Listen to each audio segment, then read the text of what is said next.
ইন্টারনেটে এখন একটা ভীষণ পপুলার রেসিপি হয়েছে, যেটা মূলত কোনো একজন ফিল্ম স্টার তার এই রেসিপিটা বলছে এবং সেটা তার বাড়িতে হয়েই থাকে। তো সেই রেসিপিটা আমি আপনাদের কাছে নিয়ে এসেছি। ইন্টারনেট খ্যাত যে রেসিপির নাম হচ্ছে পনির থেচা। পনির থেচা খুবই একটি প্রসিদ্ধ রেসিপি, বিশেষ করে যারা ভেজিটেরিয়ান তাদের জন্য। তাহলে আজকে দেখে নেওয়া যাক সেই বিখ্যাত পনির থেচা কি করে বাড়িতে সহজ পদ্ধতিতে বানিয়ে নেওয়া যায়। এই সেই ইন্টারনেটে বিখ্যাত সেনসেশন রেসিপি, যে রেসিপি নাম হচ্ছে পনির থেচা। পনির থেচা মূলত একটি নিরামিষ রেসিপি এবং এই রেসিপিটি অত্যন্ত সুস্বাদু। এটা স্ন্যাক্স বা চা বা যে কোনো রকম টিফিন আইটেম হিসেবে খেতে পারেন, বা লাঞ্চ বা ডিনারেও একটা সাইড ডিশ হিসাবে খাওয়া যেতে পারে। তাহলে কেমন করে বানালাম আজকের এই রেসিপি আপনারা অবশ্যই দেখে নিন।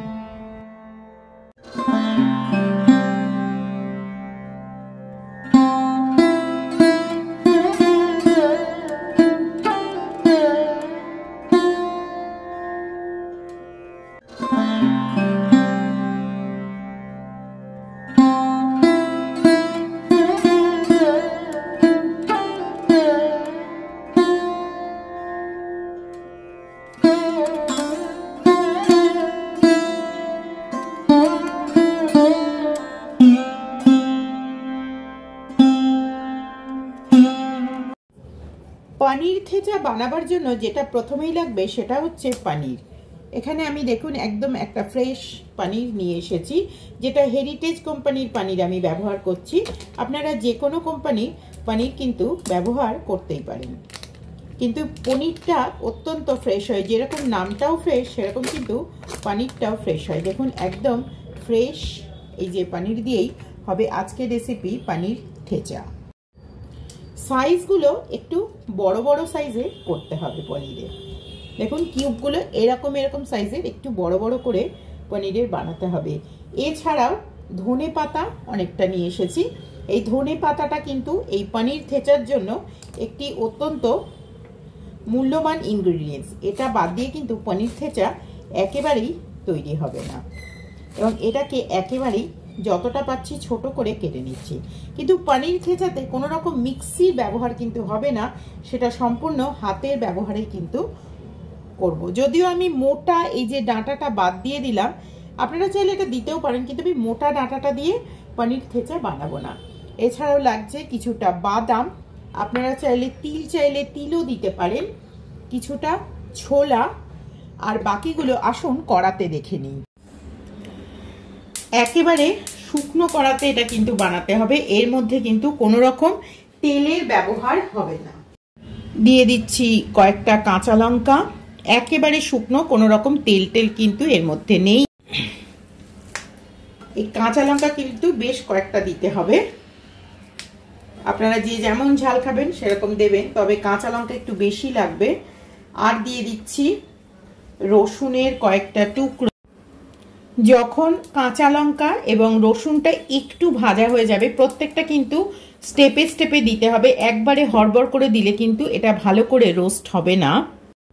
দিয়ে দিচ্ছি 2 চামচ মতন ভাজা ছোলা, একেবারে খোলা ছাড়ানো ভাজা ছোলা 2 চামচ দিয়ে এটাকেও একটু রোস্ট করে নিতে হবে। দিয়ে দিচ্ছি হাফ বাটি মতন বাদাম, এটাও একটু ভালো করে নাড়াচাড়া করে নিতে হবে। এই যে একটু ভালো করে ভেজে নিতে হবে। দিয়ে দিচ্ছি বেশ কিছুটা ধনে পাতা, এই ধনে পাতাটাই কিন্তু থেচার আসল কালারটা আনবে। আর যেহেতু তিল কিন্তু একদম ফটফট করে ফাটবে, সেই জন্য দেখুন সাদা তিল আমি একেবারে লাস্টে দিচ্ছি। এটা আপনারা যদি স্কিপ করতে চান স্কিপ করতে পারেন, এটা কিন্তু মূলত একটি রাজস্থানী ডিশ। এবারে এটাকে খুব ভালো করে একবার নাড়িয়ে চাড়িয়ে, এই কিন্তু একেবারে শুকনো, এর মধ্যে কিন্তু কোনো তেলের ব্যবহার এই মুহূর্তে হবে না।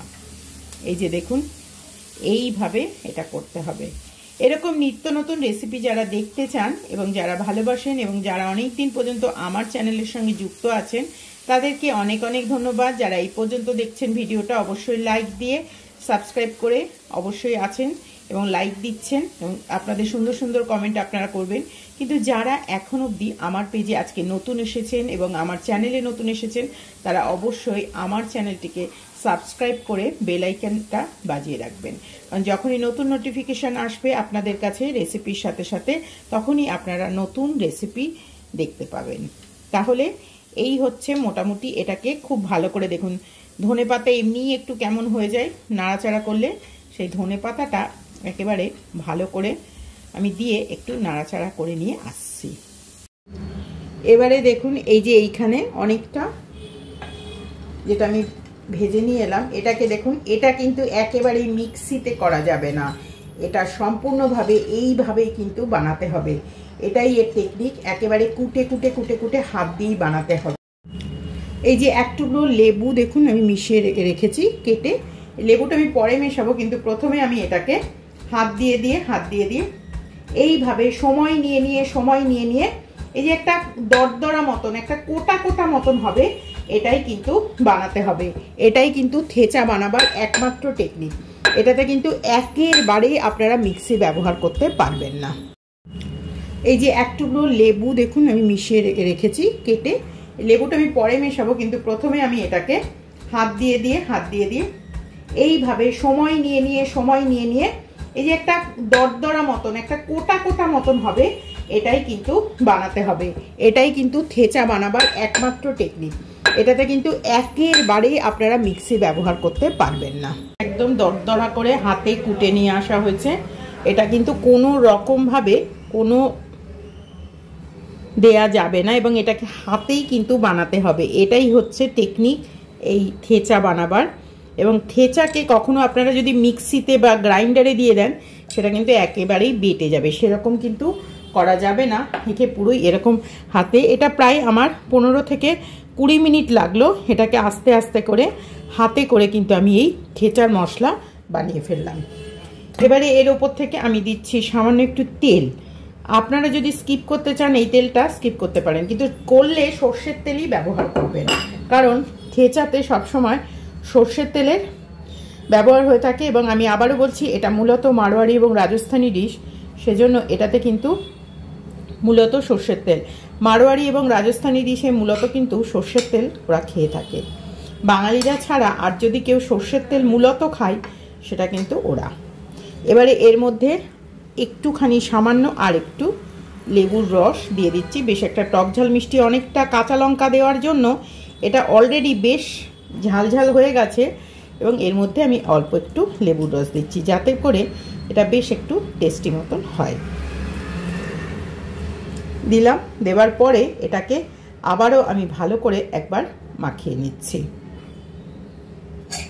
এরপরে যেটা দেব, থেচাকে ধরাবার জন্য দেব এর মধ্যে সামান্য একটু পরিমাণে জল, যাতে করে থেচার মশলাটা আপনাদের পনিরের গা থেকে কোনো মতেই না পড়ে যায়।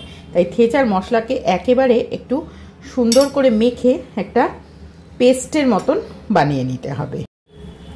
এই যে মশলাটা একদম তৈরি হয়ে গেল।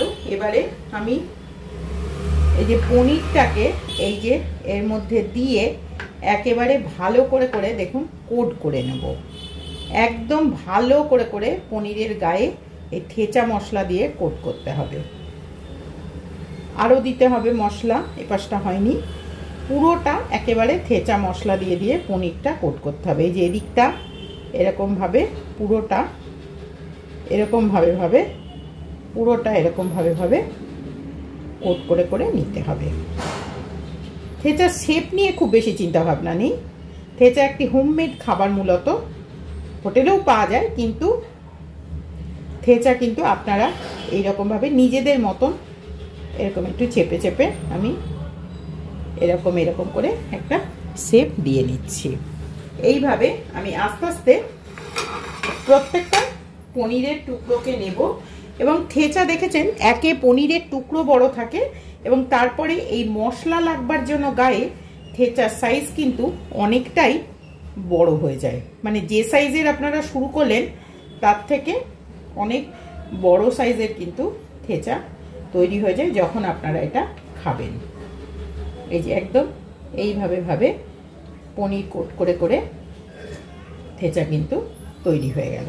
একটু তেল এবং জল দিয়ে নিলে জিনিসটা গায়ের মধ্যে লেগে থাকে, নাহলে কিন্তু এটা খুলে যায়। পুরো গুঁড়োটাতে হবে না। এই যে এইভাবে। এর মধ্যে যদি জল এবং তেল না দিতে চান সেক্ষেত্রে আপনারা দইও কিন্তু দিতেই পারেন। এবারে দেখুন এটাকেও আমি ভালো করে করে এর গায়ে দিয়ে দিয়ে এইভাবে আমি করে নিচ্ছি। একটু সর্ষের তেল দিয়ে দিচ্ছি। আপনারা চাইলে বাটার দিয়ে করতে পারেন, কিন্তু আবারও বলছি যে কোনো রকম রাজস্থানি রেসিপিতে কিন্তু এটা মূলত সর্ষের তেল দিয়েই হয়ে থাকে, এবং সর্ষের তেলটা বেশ ভালো করে গরম করে নিতে হবে। খুব ভালো করে তাওয়াটা গরম করে নিতে হবে। একটা একটা করে একেবারে খুব আলতো হাতে দিয়ে দিচ্ছি। আলতো হাতে প্রত্যেকটা, এই যে 4টে হয়েছে, এই 4টে আমি আলতো হাতে দিয়ে দেব, এবং এগুলোকে খুব আলতো আলতো করে ভেজে নিতে হবে। এটা কিন্তু বেশিক্ষণ ভাজবার জিনিস নয়, যেহেতু মশলা একেবারে তৈরি করা মশলা, এবং এমন কিছু মশলা নেই যেগুলো না ভাজলে গন্ধ ছাড়বে। সেজন্য একটু ওপরে কালার ধরার মতন একটু একটু করে এগুলোকে জাস্ট একটু উলট পালট করে নিতে হবে। আজকে বানালাম একেবারে একটি নতুন রেসিপি, যে রেসিপি আপনারা অলরেডি দেখলেন, পনির থেচা। এই দেখুন একদম গরম গরম করকরে পনির থেচা তৈরি হয়ে গেল, এবং এটা আপনারা স্ন্যাক্স হিসাবে খেতে পারেন, বা যে কোনো রকম নিরামিষাশী মানুষেরা এটাকে মূল আইটেম হিসাবেও খেয়ে থাকেন। এটা এখন ইন্টারনেটে বহুল প্রচলিত একটি রেসিপি। এটা মূলত রাজস্থানি রেসিপি। আমি যেটা আগেই বলেছি, এটাকে পরিবেশন করছি একটু ভিনিগারে ডোবানো চিলি অনিয়ন, এই দিয়ে আমি এটা পরিবেশন করছি। দেখুন আপনাদের দেখালাম, এটা এবারে পরিবেশন করছি। প্লেটটা ঠিক এরকমভাবেই আমি তৈরি করছি। পনির থেচাগুলো দেওয়ার পরে ওপরে দিয়ে দিচ্ছি কিছুটা পেঁয়াজ, এবং দিয়ে দিচ্ছি একটা কাঁচা লঙ্কা। এর সাথে আপনারা চাইলে লেবুও খেতে পারেন। তাহলে কেমন লাগলো আজকে রেসিপি অবশ্যই আপনারা কমেন্ট করে জানাবেন। আগামীতে আমি আবারও ফিরবো আপনাদের কাছে